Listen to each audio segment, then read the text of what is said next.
لوگوں سے عزتیں تلاش کرتے ہو تو وہ کیا تمہیں عزت دیں گے؟ وہ تو کل اچھا کہتے ہیں، پرسوں برا کہنے لگ جاتے ہیں۔ لوگوں کے سامنے گڈ بک میں آنا چاہو گے تو وہ تو سویرے تمہارے بارے میں کچھ کہیں گے، شام کچھ اور کہیں گے۔ اپنی روحانی زندگی آباد کریں، اپنے مسلح کو وقت دیں، اور دنیا سے چھپ کر اس موبائل کو بند کر کے اور اپنے آپ سے بھی چھپ کے اور تنہا ہو کے چھپا کے سارا کچھ اپنے آنسو اپنے رب کی بارگاہ میں پیش کریں، اس کے حضور حاضری دیں۔ سنو نا ترمذی کی حدیث، اور اسے یاد رکھنا، نبی پاک علیہ السلام نے فرمایا اپنے دکھ لوگوں کے سامنے نہ بیان کرنا، سیٹھوں نوابوں کو نہ بتاتے پھرنا، دنیا داروں کے سامنے جا کے نہ رونا کہ میں تکلیف میں ہوں۔ فرمایا اگر دنیا داروں کو دکھ بتاؤ گے رب تمہیں کبھی غنی نہیں کرے گا۔ اور لوگ ہیں کہ الٹا مذاق اڑائیں گے آپ کی، جس سے بڑی پکی یاری ہے نا، پکی، وہ تب تک پکی ہے جب تک آپ نے 50,000 مانگا نہیں، اور جس وقت آپ نے کہہ دیا کہ میں مجبور ہوں میری مدد کر، تو پھر ختم ہو گئی دوستی۔ لوگوں کی تعلقات آپ کے ساتھ تب تک ہیں جب تک آپ ان سے کوئی ضرورت وابستہ نہیں کرتے۔ کریم محبوب فرمانے لگے بندوں کے سامنے دکھ نہ بیان کرنا، اللہ تجھے کبھی غنی نہیں کرے گا۔ تو اپنے دکھ اپنے رب کو بتا، تو دعائیں مانگ، تو اس کی بارگاہ میں حاضر ہو، تو اس کے حضور عرض کر۔ فرمایا اپنے دکھ اپنے رب کو بتا، وہ جلدی کرے یا دیر سے کرے تجھے ساری دنیا سے بے نیاز کر دے گا، تجھے کسی کا محتاج نہیں رہنے دے گا۔ اپنے مسلح کو، اپنی دعاؤں، ایک بزرگ فرماتے ہیں میں نے دعا مانگنے کا طریقہ اپنی بیوی سے سیکھا، دعا مانگنے کا طریقہ اپنی، سیکھنے والے تو اپنے بچوں سے بھی سیکھ لیتے ہیں، سیکھنے والے تو ہر ایک سے سیکھتے ہیں۔ وہ کہتے ہیں میں نے دعا مانگنے کا سلیقہ اپنی بیوی سے سیکھا ہے۔ حضرت وہ کس طرح؟ فرمانے لگے میری بیوی نے نا مجھے کوئی کام بتایا، کچھ پیسوں کی ضرورت کے لیے کہا، تو میں نے اسے کہا کہ بھئی ابھی میرے پاس نہیں ہے، کچھ دنوں میں آتے ہیں تو میں دے دوں گا۔ عورتوں کی عادت ہوتی ہے وہ بار بار یاد کراتی ہیں، 2-4 دنوں کے بعد پھر اس نے کہا حضرت وہ میں نے کہا تھا کچھ پیسے، میں نے اسے کہا کہ ابھی میرے پاس نہیں ہے، کچھ دنوں میں ملتے ہیں تو میں تمہیں دے دوں گا۔ اس نے کچھ دنوں کے بعد پھر کہا حضور وہ میں نے کچھ پیسے کہے تھے۔ فرماتے میں نے ڈانٹ دیا، میں نے کہا کہ کیا تو روز مجھے شرمندہ کرتی ہے، کہا نا میرے پاس نہیں ہے، ہوں گے تو دے دوں گا، تو روز یاد کراتی ہے۔ فرماتے ہیں اس نے پہلے تو میری ڈانٹ کو سہا، پھر میرے سخت جملوں نے اس کی آنکھوں میں آنسو پیدا کر دیے، پھر اس نے اپنے آنچل میں اپنے اس دکھ کو سمیٹا، اور پھر اس نے ایک جملہ کہا تو میں رو پڑا، اور مجھے اپنے رب سے مانگنے کا طریقہ آ گیا۔ مجھے کہنے لگی حضرت جی آپ نے ڈانٹ دیا میں نے سہ لیا، پر آپ ہی میرے شوہر ہیں، بتائیں نا آپ سے نہ کہوں تو میں کس سے جا کے کہوں۔ فرماتے ہیں میں رو پڑا، اور میں کھل کے رویا، اور میں تڑپ کے رویا، اور پھر میری سسکیاں بند گئیں۔ تو مجھے کہنے لگی آپ کو کیا ہوا؟ میں نے کہا مجھے بھی دعا مانگنی آ گئی ہے، جب میں اسے کہوں گا نا اللہ تو ہی میرا رب ہے، میں تجھ سے نہ کہوں تو میں کس سے جا کے کہوں؟ میں کیوں کسی بندے سے سوال کروں؟ میں کیوں کسی دنیا دار سے کہوں؟ میں تیرے بندوں کا، نیک بندوں کا وسیلہ لے کے، تیرے محبوب کی غلامی لے کے تیری بارگاہ میں آیا، تجھ سے نہ مانگوں تو کس سے مانگوں؟ سمجھ آ گئی ہے؟ جب میں اس رنگ میں مانگوں گا تو پھر رب میرے اوپر بڑا ہی فضل فرمائے گا، وہ میرے اوپر بڑی رحمت کرے گا، وہ میرے لیے آسانیاں کرے گا۔ عزیز دوستو، ہم اس طرح کرنے لگ گئے ہیں کہ ہم نے نا اپنے تعلقات پر اعتماد کرنا شروع کر دیا ہے۔ میرے تعلقات بہت ہیں، ہم نے اپنی دولت پر اعتماد کرنا شروع کر دیا ہے، میرے پاس دولت بہت ہے۔ ہم نے اپنے علم پر، اپنی شہرت پر اعتماد کرنا شروع کر دیا ہے کہ میرے پاس فلاں چیز بہت ہے۔ یاد رکھنا جب بے نیاز اپنی صفت بے نیازی دکھاتا ہے تو بڑی بڑی دولتوں والے مجبور نظر آتے ہیں۔ بھائیو جب انسان کا رشتہ اپنے مالک کے ساتھ ہوتا ہے پھر تو غم بھی کچھ نہیں کہتے، پریشانیاں بھی کچھ نہیں کہتی، پھر تو زندگی صبر والی، پھر تو زندگی توکل والی، پھر تو زندگی بھروسے والی، پھر انسان اپنے آپ کو رسوا نہیں کرتا، دنیا داروں سے امیدیں اس کی ختم ہو جاتی، امیدیں اللہ رسول سے لگا لیتا ہے، مضبوط ہو جاتا ہے، مضبوط، طاقتور ہو جاتا ہے، خوددار ہو جاتا ہے، باوقار باعزت ہو جاتا ہے۔ حضرت بہلول دانا رحمت اللہ علیہ بیٹھے تھے تو ہارون رشید حج کر کے آ رہا تھا، تو رستے میں حضرت شیخ سے ملاقات ہو گئی تو السلام علیکم کے بعد کہنے لگا حضور کوئی حکم ہو تو بتائیے گا. تو حضرت بہلول دنا فرمانے لگے تیرا رب کون ہے؟ اس نے کہا اللہ. تو فرمایا میرا کون ہے؟ کہا اللہ. فرمانے لگے تو بڑا ہی بیوقوف ہے، کیا تو یہ سمجھتا ہے کہ رب ہارون رشید کو تو دے گا اور بہلول دانا کو بھول جائے گا؟ تیرا بھی وہی رب ہے، میرا بھی وہی رب ہے. اس نے اگر تجھے دے کے آزمایا ہے تو ہو سکتا ہے مجھے نہ دے کے آزما رہا ہو. جب اس کی حکمت کے تقاضے ہوں گے تو عطا کرے گا اور دے گا. تو جا اپنا کام کر. بھائی اپنی روحانی زندگی، اپنی عبادات، اپنے وظائف، اپنے روزمرہ کے معاملات، اپنی دعائیں، اپنا استغفار. دیکھو کوئی مشکل کام تو نہیں 2 رکوع ہیں سورہ واقعہ کہ اگر رات کو پڑھ لی جائے تو. میں کس طرح یہ بات بیان کروں کہ تعویذ بانٹنا آسان ہے اور وظیفہ بتانا مشکل ہے. سارا دن تعویذ بانٹیں تو لوگ لینے کو تیار ہیں، اور اگر آپ وظیفہ بتائیں تو کہتے ہیں تو مشکل کام ہے. او خدا کے بندے، اگر آپ کا تعلق قرآن پاک کے ساتھ مضبوط ہو، قرآن پاک کے ساتھ اگر آپ کا رشتہ ہو، لوگ سفارشیں ڈھونڈتے ہیں نا دنیا میں، کوئی تعلق مل جائے تو میرا کام ہو جائے. دنیا میں اتنا مشکل معاملہ ہے، آخرت میں مجھے بتائیے گا کتنا مشکل معاملہ ہوگا. میرے نبی پاک صلی اللہ تعالی علیہ وسلم نے فرمایا جو لوگ سورہ ملک پڑھا کرتے تھے نا، سورہ ملک، یہ سورت ملک قیامت میں ان کی سفارش کرے گی، اور اس طرح کرے گی کہ کہے گی اے اللہ یہاں اس بندے کو جنت میں داخل کر دے یا مجھے قرآن پاک سے علیحدہ کر دے. تو رب فرمائے گا جا اس کا دامن تھام کے اسے جنت تک پہنچایا. آپ بات کو سمجھیں، جب آپ کے تعلقات اپنے معاملات کے ساتھ مضبوط ہوں گے. یہ نبی کریم نے وعدہ کیا ہے کہ تو سورت واقعہ پڑھ تیرے گھر میں فاقہ نہیں آئے گا. حضرت عبداللہ ابن مسعود رضی اللہ تعالیٰ عنہ بیمار تھے تو حضرت عثمان غنی رضی اللہ تعالیٰ عنہ تیمارداری کے لیے تشریف لے گئے اور جا کر کے کہا کہ آپ بڑے بیمار ہیں، آپ کی بیٹیاں زیادہ ہیں، میں چاہتا ہوں کہ خزانے میں سے کچھ مدد کروں. تو سیدنا عبداللہ ابن مسعود رضی اللہ تعالیٰ عنہ اٹھ کے بیٹھ گئے اور کہنے لگے امیر المومنین، اللہ آپ کو میری طرف سے، میری بیٹیوں کی طرف سے بہتر صلہ دے. میری بیٹیوں کو کسی خزانے کی ضرورت نہیں، میں نے انہیں خزانہ دے دیا ہے. کہا جناب آپ نے کون سا خزانہ دیا ہے، میں آپ کے مالی معاملات کو جانتا ہوں. تو فرمانے لگے امیر المومنین، میرے نبی کریم نے فرمایا ہے جو سورت واقعہ پڑھے اسے کبھی فاقہ نہیں آتا. میں نے بیٹیوں کو یاد کرا دی ہے، یہ خزانہ میں نے انہیں دے دیا ہے. وہ سارے والدین سنیں جو بیٹیوں کے لیے پریشان رہتے. حضرت عبداللہ ابن مسعود نصیحت کر رہے ہیں، فرمانے لگے میں نے سورت واقعہ یاد بھی کرا دی ہے، پڑھنے کی عادت بھی ڈال دی ہے. حضور نے فرمایا ہے جو سورت واقعہ پڑھے اسے فاقہ نہیں آتا. کہنے لگے چاند تو اپنی جگہ چھوڑ سکتا ہے، سورج گر سکتا ہے، تارے ٹوٹ سکتے ہیں، پر مدینے والے رسول کی بات غلط نہیں ہو سکتی. حضور نے فرمایا فاقہ نہیں آئے گا تو انشاءاللہ کبھی بھی نہیں آئے گا.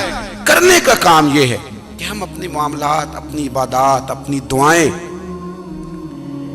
کبھی 10 منٹ عادت ہو جائے نا دعا مانگنے کی علیحدہ سے رات کو. حضور نے فرمایا جو فرض نماز کے بعد دعا مانگے اللہ اس کی قبول کر لیتا ہے.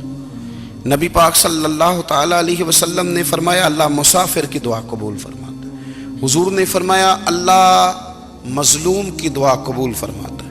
حضور نے فرمایا بیمار سے دعا کراؤ اللہ اس کی دعا قبول فرماتا ہے.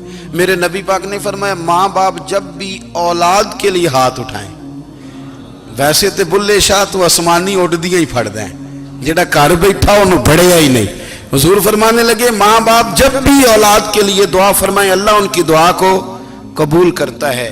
آپ اپنا تعلق بنائیں دعا کے ساتھ، عبادت کے ساتھ، مصلی کے ساتھ رشتہ بنائیں، استغفار پڑھیں.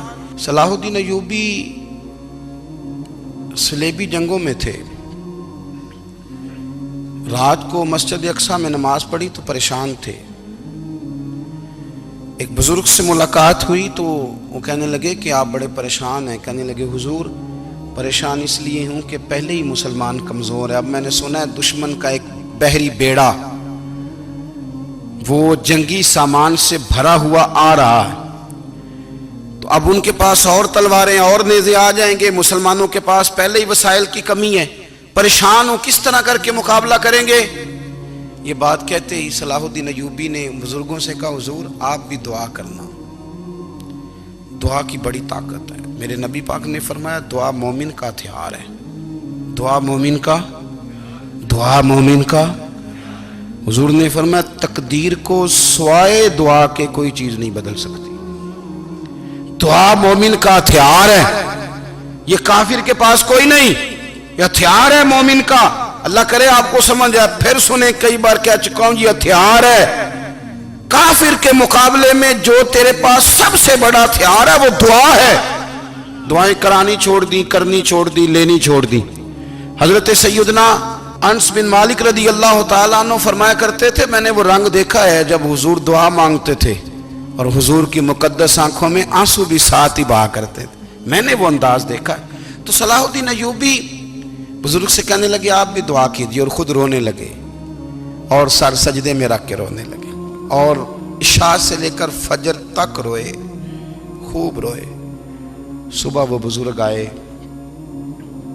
تو صلاح الدین ایوبی کا خوبصورت اور ہنستا ہوا چہرہ دیکھا، کہنے لگے آپ بڑے خوش ہیں، رات تو میں نے بڑے روتے ہوئے دیکھا تھا کہ حضور وہ جو بحری بیڑا آ رہا تھا نا وہ پانی میں ڈوب گیا ہے، اب وہ نہیں آ رہا، ابھی خبر آئی ہے تو میں بڑا خوش ہوں۔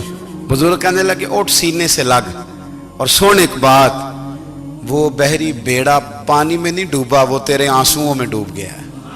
وہ جو تو رات رویا ہے نا رب کریم کی بارگاہ میں تو وہ ڈوب گیا ہے۔ حضرت عائشہ صدیقہ رضی اللہ تعالیٰ عنہ فرماتی ہیں ایک عورت تھی اور اسے نبی پاک صلی اللہ تعالیٰ علیہ وسلم نے نا وہ کلمہ پڑھ کے مسلمان ہوئی، مدینہ طیبہ آ گئی تو حضور نے مسجد نبوی شریف میں اس کے لیے مکان، ایک سادہ سا کمرہ ساتھ مسجد کے بنوا دیا، وہیں رہنے لگی۔ اکثر وہ سیدہ طیبہ کے پاس آتی تو حضرت عائشہ صدیقہ رضی اللہ تعالیٰ عنہ فرماتی ہیں وہ بڑی باتیں سناتی اور آخر میں کہتی وہ ہار والا دن بھی بڑا عجیب دن تھا اور میرے رب کی قدرتوں کا دن تھا، وہ بھی بڑا عجیب دن تھا۔ سیدہ عائشہ صدیقہ رضی اللہ تعالیٰ عنہ ایک دن فرمانے لگی کہ تو ہار والے دن کا بڑا ذکر کرتی ہے، وہ کیا دن تھا؟